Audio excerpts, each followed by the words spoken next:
Starting off at number 10, we have Forget-Me-Not. I wanted to start this list off really small, with a character y'all may not know. Mainly because almost no one knows him because that's his power. Appearing in 2014, Forget-Me-Not had actually been a member of the X-Men for several years before this, but thanks to his abilities, no one can remember him. Forget-Me-Not's abilities make it so that he is imperceptible in all forms, basically. The power is so good that even Charles Xavier himself had to place a psychic reminder on himself so that he would remember Forget-Me-Not's existence.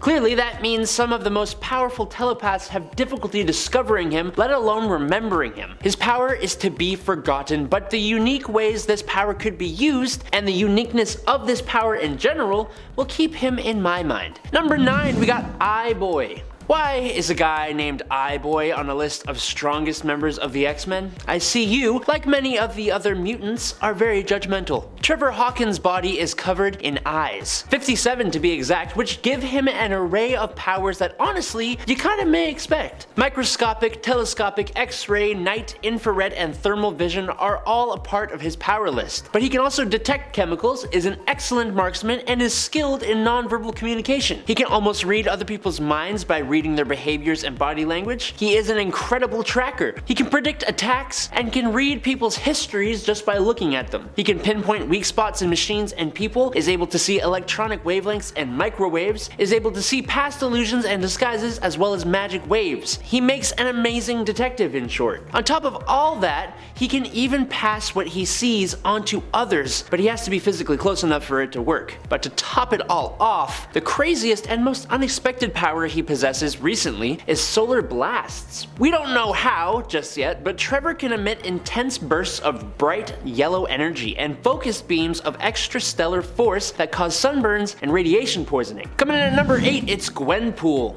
I think Gwenpool has one of the strangest powers. That would be the power of medium interaction, which is because she comes from a reality very much like ours, as in superheroes are fictional people in comic books. So, when Gwen was transported to a pocket universe that recreated her home reality, Gwen's perception of the fictional world allowed her to gain the ability to recognize and manipulate the artistic medium that she was now in. She can see and physically interact with lettering and caption boxes, and touch and even break through panel gutters, allowing her to transport objects short distances through space and time by moving them across panels, and she interacts with different instances of herself from multiple panels on the same page. Now, I don't know if you've realized this, but this kind of means Gwendolyn Poole can kind of warp reality in a way. She kind of becomes one of the most crazily powerful characters in comics, at least potentially. She first showed up in Howard the Duck Volume 6 number 1 in November of 2015, and she has actually teamed up with many different characters and teams, including being a member of the X-Men on and off again. Number 7, Laura Kinney.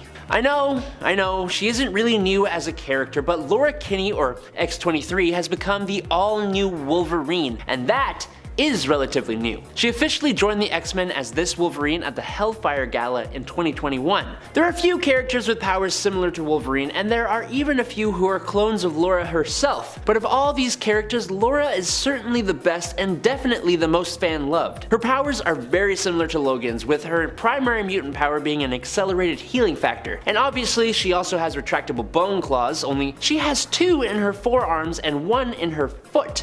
Well, each foot. She was obviously a clone and grew up being made to be a weapon, so of course she has an extremely haunted past. But with Logan as a father figure in her life, she grew up under him, and she even did the same for Gabrielle Kinney, another clone who Laura considers to be her younger sister. She's already done so much, but I just kinda can't wait to see what else she does as Wolverine. Number 6! It's Synch. Everett Thomas isn't a new character by any means, being first introduced in 1994, but while he was a part of Generation X, he didn't officially land on the team until this newest iteration of X-Men. He was also one of the first mutants resurrected by the Five on Krakoa, due to the fact that his powers could enable him to act as a substitute for any of the Five who might need to tag out. With that said, what are his powers? Cinch's powers are known as synchronistic power replication. Synch basically produces this really cool funkadelic looking aura that allows him to synchronize with other supers in his vicinity, letting him use their powers unless they leave the vicinity. But what's really interesting is that he doesn't need that person to be completely there. So if you had like a tissue sample from a superpowered person, he could sync with that and it would be enough. Since his resurrection, his powers have been amped up, giving him a limited memory bank of powers he's synced with. He became an official base member of the new X-Men team announced at the Hellfire Gala alongside Laura Kinney in X-Men Volume 5 number 21 in 2022. Number 5. Zorn. Question: what would you do if you and your twin brother developed the mutant ability of having your head become a star? Answer: I honestly don't know how you would still be alive to decide what to do in the first place. Shen Zorn and his twin brother Quan Yin Zorn both developed mutant powers that, in essence, were tiny stars that burned away and replaced their actual heads. They were both isolated, and they both wear super cool looking iron helmets with power dampeners to contain their power from doing too much damage. Shen is called Zorn with a Z, and his head is actually technically a black hole. And to keep things not confusing, Quan Yin is also named Zorn, but with an X. Okay, so what the heck can they do with their powers? Well, both of these characters can produce gravitational electromagnetism, which could actually allow them to heal others and use telepathy, and also, really weirdly, somehow allowed them to sense when people died and speak using shaking gravitational particles. Zorn, the one with a Z, could suck people into his black hole and even turn his black hole back into a sun. They could also both obviously do a lot of damage, using the power of a star to burn, blind, and incinerate people. They both became members of the X-Men at different times. X-Zorn was the first in 2002, but he wasn't always good. And his brother, Z-Zorn, joined more than a few years later. Number 4, it's Doop. First appearing in X-Force number 116 in 2001, Doop's origin story is kind of hard to explain, because we don't know for a fact what it is. Captain America tells us he was a US Cold War weapons project, and he apparently had some kind of role in the fall of communism. He was originally a member of X-Force until eventually becoming a member of X-Static. For such an unthreatening character, Doop is surprisingly strong. He has been described as being an extra-dimensional being with a genius-level intellect, bordering on possible omniscience. And he has a large array of psionic powers, one of which includes controlling Russians. He can change his size and shape at will, allowing him to heal wounds and reassemble parts of his body if they have been removed or cut off. He has an incredible level of super strength and durability as well, with an unknown limit, being able to match and overcome Thor in a fight when he was in a weakened state, taking hits from Mjolnir while he did so. He seems to be able to come back from the afterlife, and he also has a pocket dimension inside himself that he can store things in and summon creatures from. He can also completely break the fourth wall and go across the comic panels. Doop has defeated the devil all by himself. He is overpowered, and I don't know how anyone loses with him on their team. Coming in at number 3, it's Tempus. Eva Bell first was seen in All New X-Men number 1 in 2012, when we also saw her mutant powers manifest. She was out with friends and a boy when her brother showed up and began to get into a fight with that boy. The stress and duress of the situation caused her powers to pop off, and she completely froze everyone within a city block of her in time for 20 hours until the X-Men showed up, helped her, and then took her in. She's been referred to as near Omega level with her ability of chronokinesis within a time bubble, meaning she can freeze and slow down time and is one of the best at it in the world. She can also speed up time in the bubble by decades if she chooses to, which is why she's a member of the Five, to age up whoever is being resurrected. And she can even time travel. Although she has shown to lose control over this power from time to time, there is no doubt she is and can become more incredibly powerful. Number 2,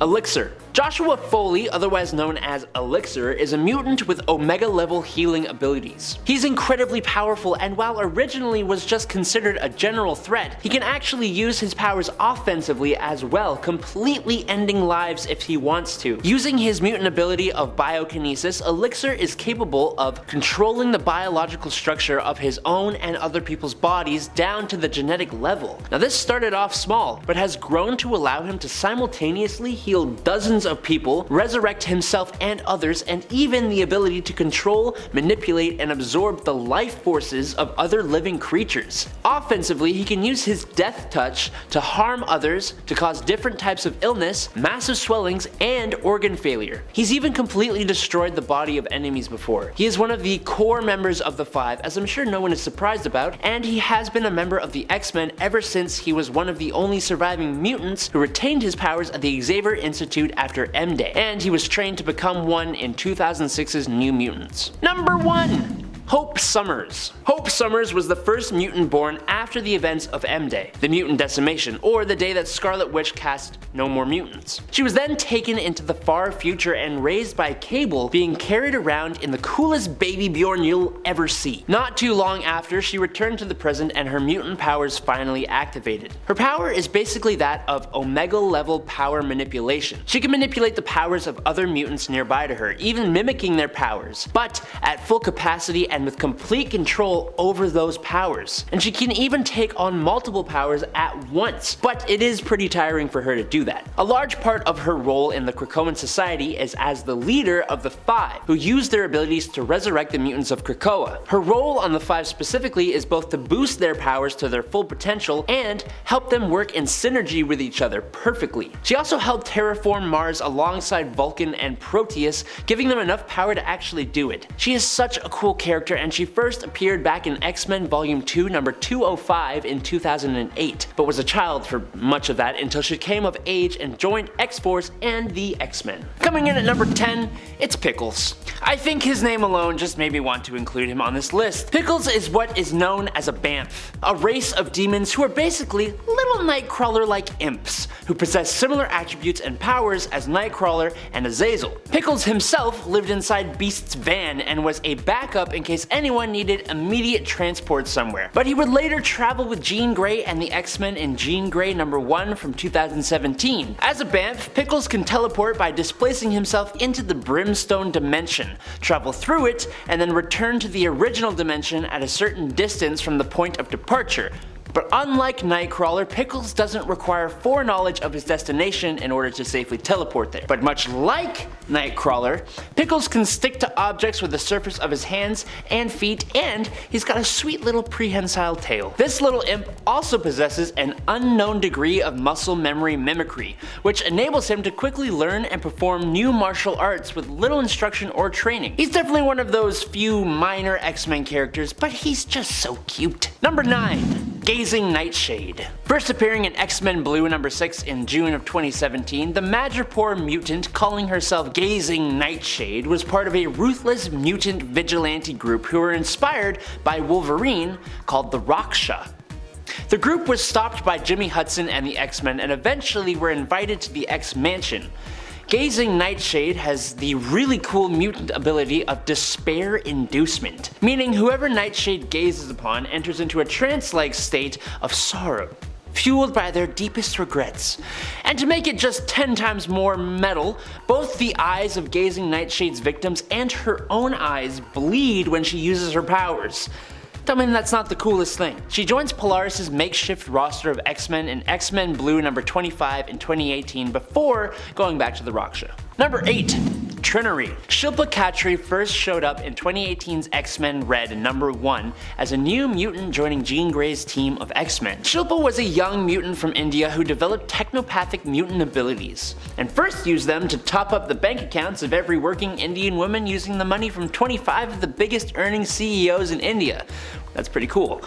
And while I think that's awesome and kind of hilarious, her father did not, and he reported his own daughter to the Indian Mutant Defense Force, which is where Jean Grey and her team rescued Trinary from. As a technopath, she has the ability to psychically control all forms of technology, such as computers, cell phones, and all that junk. Her limitation at this time is that she can only control technology that is in her line of sight, and her range is currently undetermined, but judging from other technopaths, she has potential to get much stronger. It just remains to be seen. Number 7. Gabby Kinney. We included Laura Kinney on the last list, so is it cheating to use her clone? I personally say no, because Gabrielle Kinney, aka Honey Badger and recently Scout, is just awesome. like a little feisty killing machine with adamantium bone sickles and crazy regenerative healing factor, and that also improves her strength, speed, and stamina. Gabby first appeared in All New Wolverine #2 in 2015, and she had a long history that, just like her other clone sisters, intertwined a lot with Laura, her genetic sister, and Wolverine, her genetic father. As Honey Badger, Gabby was seemingly a favorite of her sister, and basically became a sidekick to Laura Kinney, joining Jean Grey's X-Men alongside her sister in X-Men Red #1 in 2018. While Laura went on to become the new Wolverine, Gabby would go on to become Scout, and one of the main Wolverine family members. Oh, also her and Jonathan the Unstoppable, an actual Wolverine, like the animal, shared an immediate bond, and he is basically her pet, which is both really cool and kind of hilarious. Number 6. Gentle. Although Nesno Abidemi, son of a Wakandan woman and a Russian man, first appeared in 2006, he was only a student at the Xavier Institute until he joined the X-Men in 2009's Uncanny X-Men. Because of his father, Gentle was never treated right in Wakanda, even by his own mom, which is a little hypocritical because, you know, she got pregnant with a dude, but whatever. He was raised at the Wakandan royal court and was sent to the Xavier Institute by Aurora Monroe when his powers first manifested. Gentle's mutant ability is muscle mass expansion, which allows him to increase his size and strength almost instantly. He's done battle with a Sentinel, and his strength is said to rival Colossus, with his resting strength increasing every time he uses his powers. Because of his poor treatment though, he suffered from psychological trauma, which caused him to suffer great pain and seizures. To help his condition, Gentle's entire body was covered with vibranium tattoos to prevent him from overexerting, and they essentially keep him alive, with the added side effect of looking sick. Number 5. Oya. When Hope Summers came back from her future travels with Cable, there were 5 mutants whose X gene and abilities activated. These 5 were known as the Lights, and they were the first mutants since the events of M-Day, making them pretty important. Idie Okonkwo was 14 years old, living in Nigeria's Delta State when her mutant powers of thermokinesis activated, causing her to accidentally burn down her village. She was almost taken out by the military until the X-Men showed up to save her. Now, under the direction of Hope, and with the consent of Cyclops, the Lights began training as a rescue team for any other new mutant manifestations. Idie's ability of thermokinesis allows her to alter temperatures around her, with the limitation being that she cannot simply create hot or cold temperatures. She can only rechannel pre-existing temperature, meaning she needs the presence of heat to generate cold, and cold to generate heat, and vice versa. Oya first appeared in Uncanny X-Men number 528 in September of 2010. Number 4. Armor. Hisako Ichiki lived in Tokyo, Japan with her brother and parents when her mutant abilities activated, and she joined the Xavier Institute. She first appeared becoming just a student and member of Kitty Pryde's Paladin Squad in Astonishing X-Men Volume 3 in 2004, and would go on to become a member of the New X-Men after participating in Emma Frost's Battle Royale in New X-Men Volume 2 number 23 and 26. But finally, she officially joined the main X-Men team in Astonishing X-Men Volume 3 number 25 in 2008. Hisako's powers are pretty cool. As you might suspect from her name, Armor can generate strong, powerful, durable, and impenetrable psionic exoskeleton armor around her entire physical body that augments her strength, endurance, stamina, agility, invulnerability, and durability. The power of her abilities are greatly tied to her family and bloodline. So, for example, the strength, power, and size of her psionic armor greatly enhances when her relatives pass away.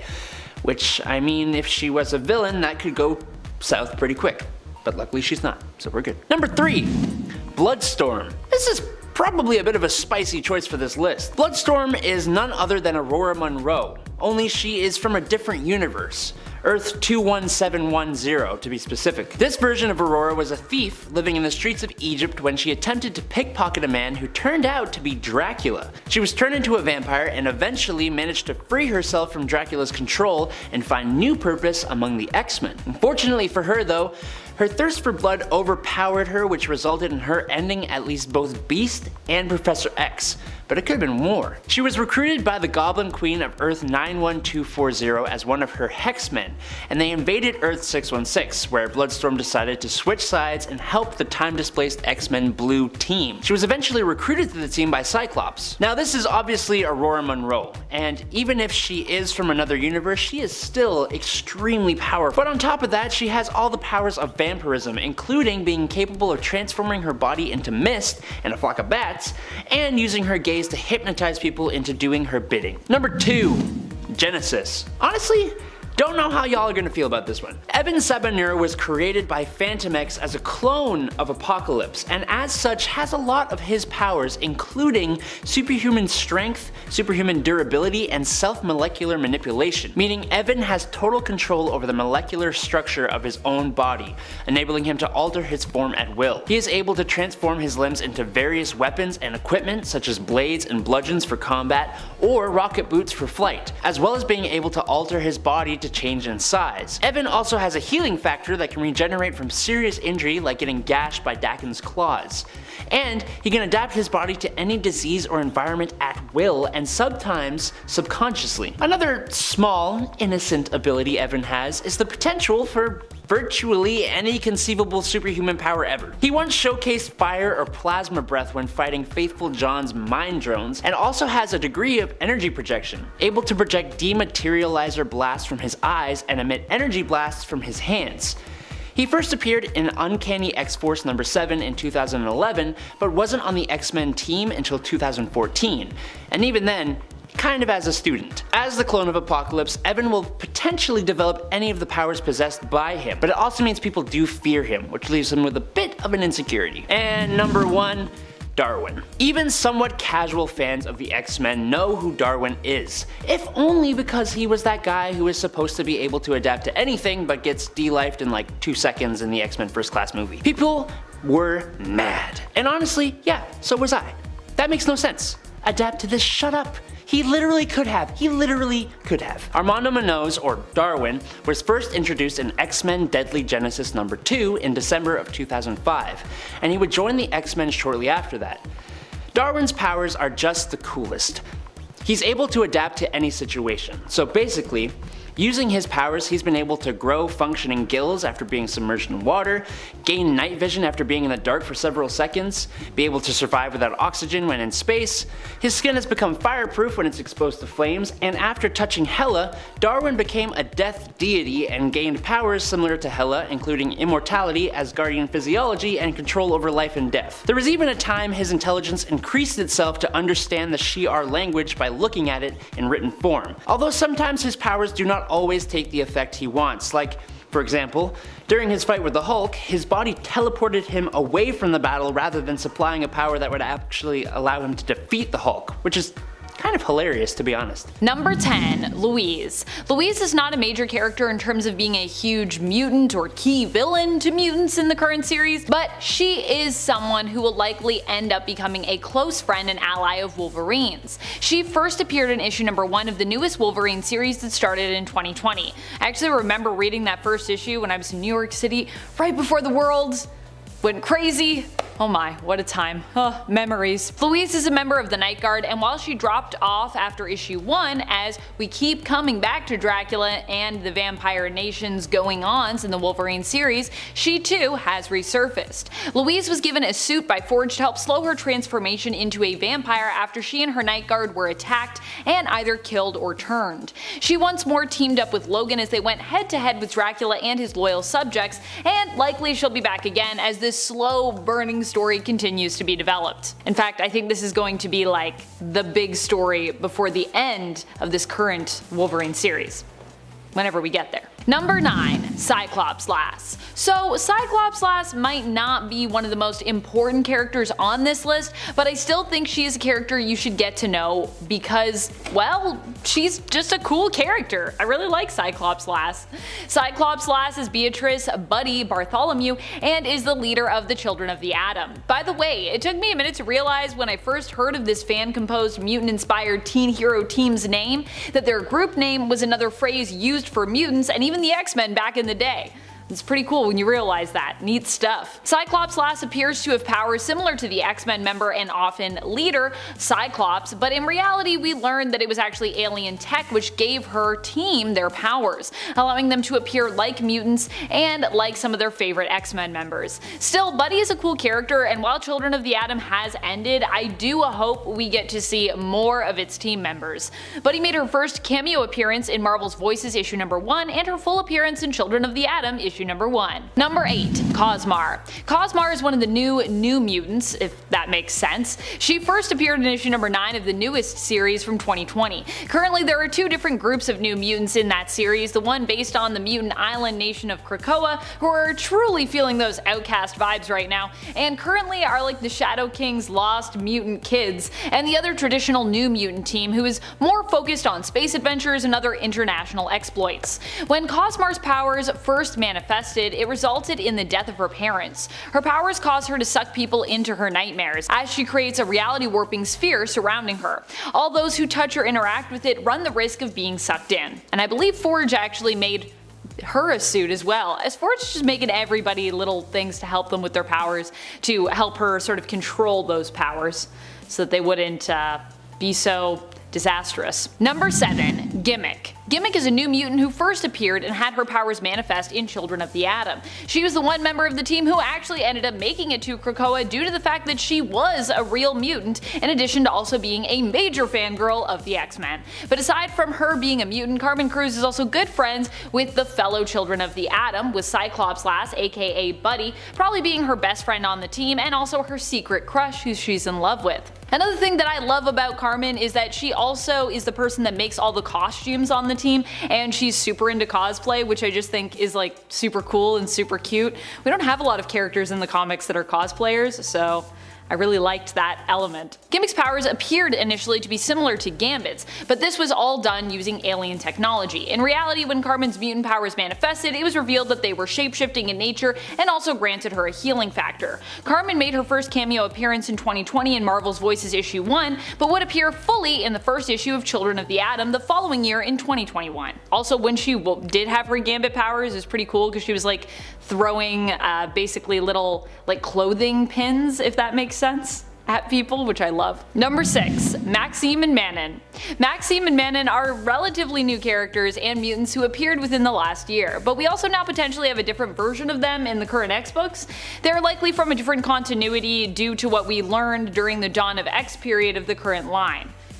There's like a version of them I think that's like 616, and then there's a version of them that doesn't actually have a reality number officially yet, but yes. Maxime and Manon, as we see them in the current timeline, are a brother and sister who together can heavily manipulate and warp the minds of others. Maxime can manipulate the emotions of his target, and Manon can manipulate and alter their memories, making the two a powerful duo when working in tandem. Maxime and Manon once served Ahab, being brainwashed into using their powers to make hounds for him. However, they would later be freed by Jean Grey, and Cable would convince her to look after them.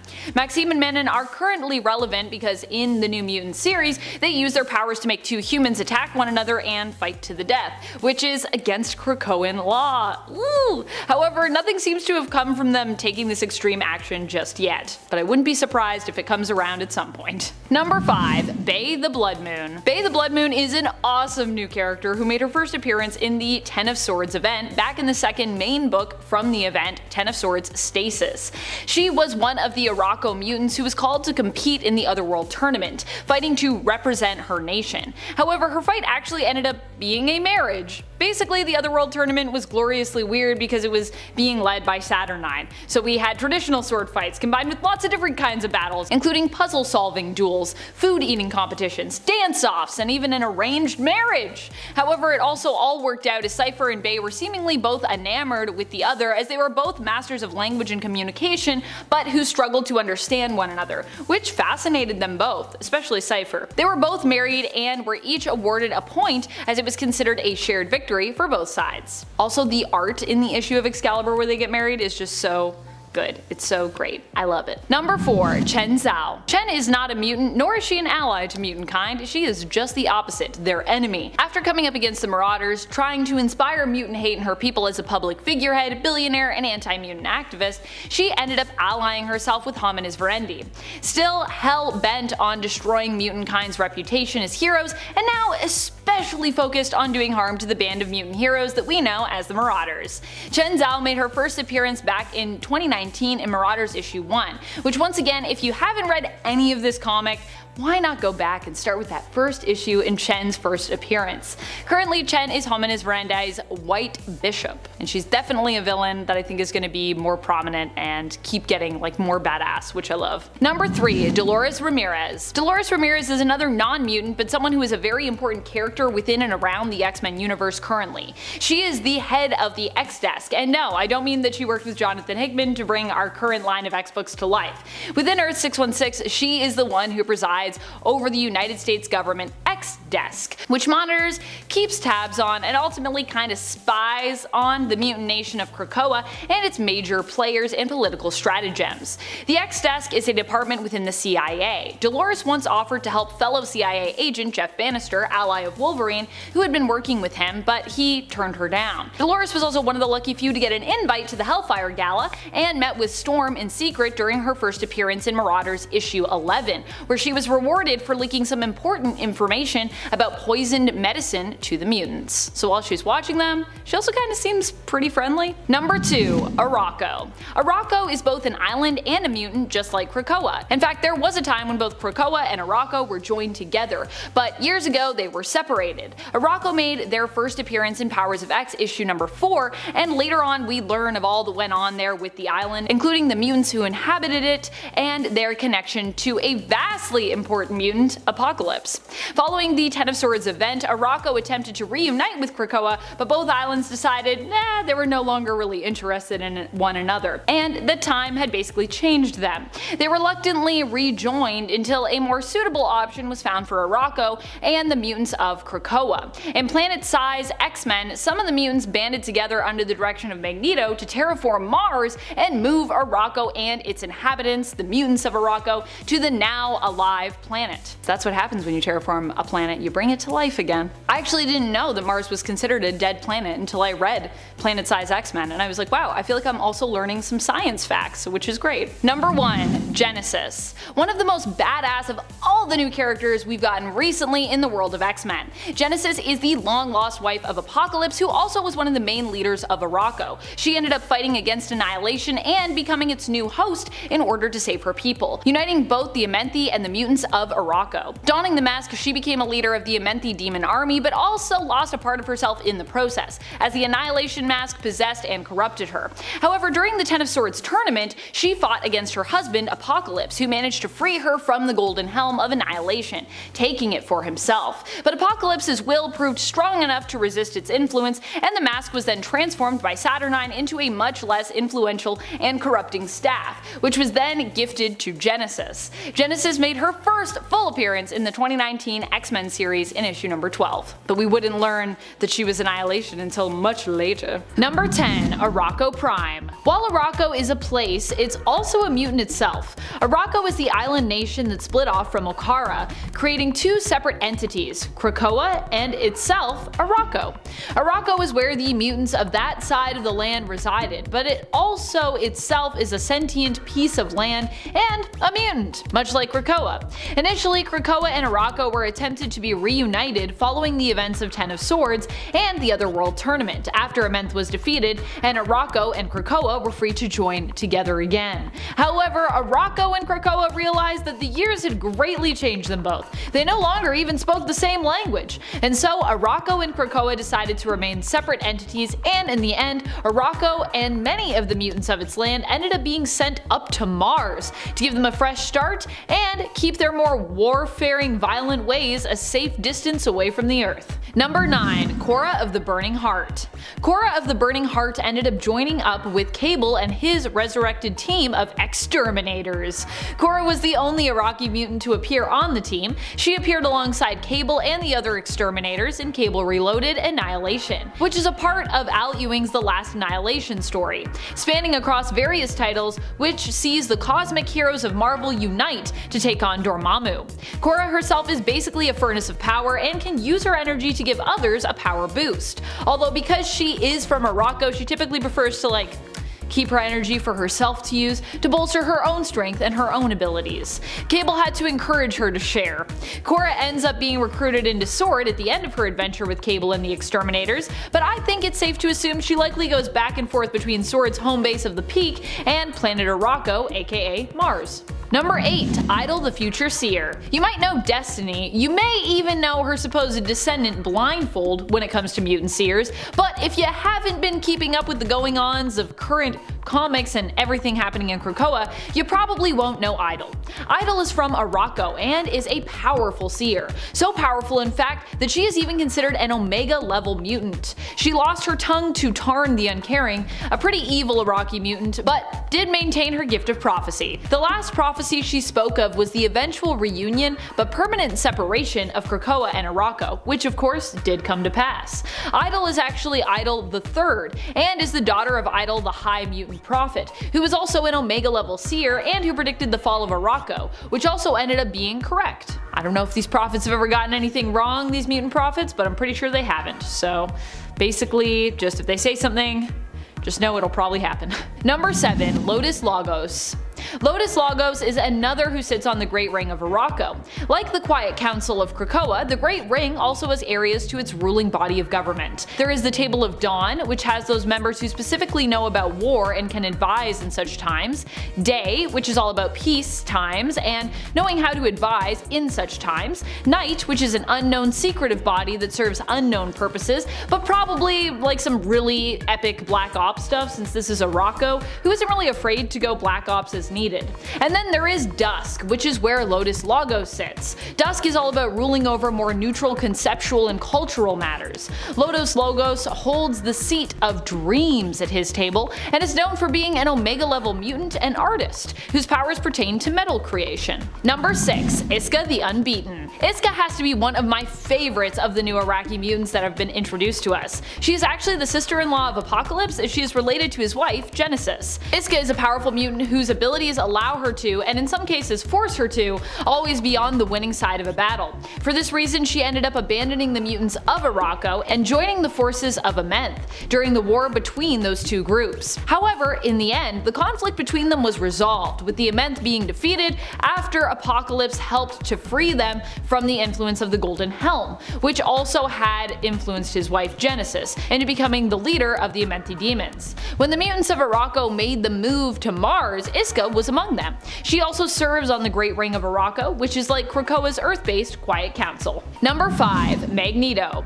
One of the mutants who has made the great move over to Mars is Magneto. Magneto is the master of magnetism, a former supervillain turned more anti-hero as years have gone on in the comics. Magneto himself was also responsible for helping to terraform Mars, transforming it into a place suited for all of the mutants who now reside there to live. Afterwards, Magneto ended up retiring from the Quiet Council following the events of Inferno and decided to move to Mars and join the other mutants there. I feel like both X-Men Red and the Red Planet itself are a great fit for Magnus, Eric, or Max to retire to.